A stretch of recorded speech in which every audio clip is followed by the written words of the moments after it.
Let's talk about Devin Newport Booker. I call him Devin Newport Booker because he smoked Game 5. Now, I don't want this to look like I'm not a fan of Devin Booker because I'm a huge fan of Book. I like Book. I really do.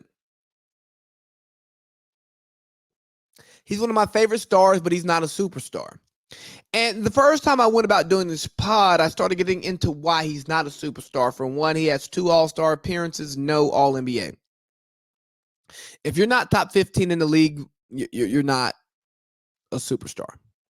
Now, do I believe that the league gets All-NBA wrong sometimes? Absolutely. I mean, the media, they get All-NBA wrong sometimes. But think about how many guards you would take before you go after Devin Booker. I can think of a few. Luka Doncic, yeah, he's a guard. Donovan Mitchell, yeah, he's a guard. Damian Lillard, Steph Curry, 2 guards. Klay Thompson. Hey, you know what? I'll take Brad Beal. Who else? There's a few there, and I know I'm missing somebody because I'm just going off the top of my head. But I mean, Chris Paul is teammate. I mean, I know Book has had the great scoring games in the finals. But Chris Paul got the team over the hump. Call me crazy. And I'm sure there are some out there, not many, not wise ones, who may take Westbrook over Devin Booker. I wouldn't. But that's a story for another day. So I think he's really good. I think he's great, but he smoked the game, man. And if you look at his performances in game 4 and 5, he went for 40 pieces in both games. And that's superstar type stuff. But if you look in between the 40 plus points, you see the things that don't make him a superstar. If you look at game 4, he was in heavy foul trouble. Book, you are not a defensive stopper. You're not. You play decent defense. You're a walking bucket, but you're not a defensive stopper. So why are you getting all these fouls? Why are you in so much foul trouble? Well, it's because you're making dumb fouls, and 1 or 2 doesn't matter. But then when you get 3 or 4, 2 more actual fouls, and then you get another dumb one, you're sitting here in foul trouble. Guess what? You were cooking in the third quarter of game 4. Then we got to pull you early in the fourth quarter because you get your 5th foul. But not only do you get your 5th foul, when you come back into the game and your team still has a chance to win, what do? You should have picked up your 6th and your 7th foul on the same play. It's like, bruh, if you're trying to win the game, now's not the time for that.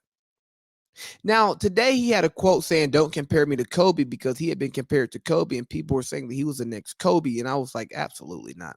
Kobe was an all defensive player.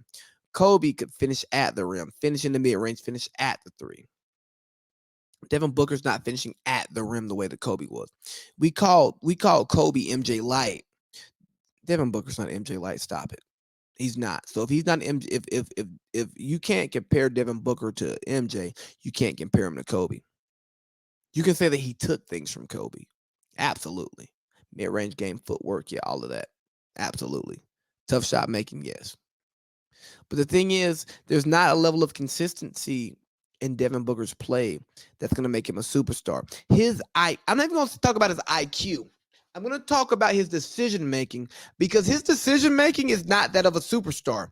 Hey, Book, when you're a superstar, you don't get ripped by Drew Holiday in game 5 where you could go up on your home court. You understand what I'm saying? And it's not that you would have missed a shot. If you would have missed a shot, I would have been fine.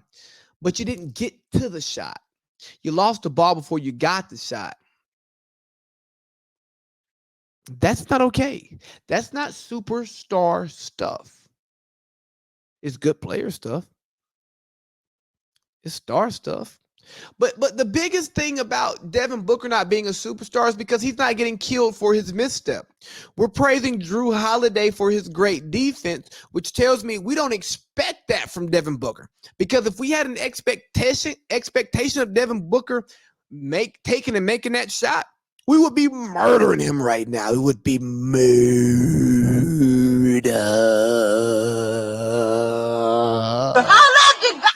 But we're not murdering him because he's playing with house money. And superstars don't play with house money. Absolutely not, because superstars have an expectation to be great at all times. Superstars have an expectation to finish even when it doesn't make sense. Superstars have an expectation to win games when the team is better than them, but they're supposed to be the superstar and they're supposed to deliver. That's not Devin Booker. That's not yet. He's a smoker. He's a Newport. He smoked the game. Tuka pack. Booker pack. Cause he killed the Suns in the final. Yeah, bro. Ain't no sunshine when he's gone. Yeah, he's the Booker pack. Milwaukee was smoking the Booker pack. That's what it was. That's all it was. They're smoking the Booker pack. Devin Newport Booker. Yeah. And don't get me wrong, he's good, but he's not great. And when you get ripped like that and you don't give your team an opportunity to win a game and then you don't get criticized for it, you don't get ridiculed for it, you're not a superstar. You're not there yet. But there's no shame in not being a superstar because there's not many superstars in the league. When we think about who are superstars, Kevin Durant, LeBron James, Giannis Antetokounmpo. Sorry if I said your name wrong, Giannis. Zion has superstar status, but he's not a superstar yet because he didn't make the playoffs, so we didn't kill him. Luka's not a superstar yet. You know why? Because he's not getting killed for not getting out of the first round yet. Kawhi Leonard, he gets killed for getting hurt. Paul George, guess what? Paul George is a superstar because when Paul George doesn't show up, we kill him. The Book, not a superstar. When Chris Paul got ripped by J. Rue, game 4, we killed him. Why? Because he's a superstar. Giannis, why did we kill him the way we killed him last year when he got beat by Miami? Superstar. That's not Book. But Book knows that. Book just knows he's really good. He knows he's a walking bucket. He has the respect of his peers, but he know he don't sit at the grown folks' table. He know good and well he can't go sit at the table with Bron and KD and them. Like, oh, whoa, shit, man. We call you up here in a second, bro. Like, you know what I'm saying? If somebody leave, we might let you come over here and chill for a second, but bro, you know better, man. Can't come and sit with me, KD, and stuff, bro. You don't even know what we talking about. Stop it. But also, he's at a place in his career where he still has time. He still has time, and I don't want people to think that I don't believe that Devin Booker can be a superstar because I think his ceiling is superstar, right? His ceiling is superstar, but in order for him to get there, he has to become a more efficient scorer. Less tough shots and more efficient shots. More efficient from the 3. Less fouling. Get fouled more. There are some easy steps that he can take in order to achieve superstar status, and I think that will come with years. So don't take this as me smoking the Booker pack, right? Because I'm not. But I mean, Milwaukee is.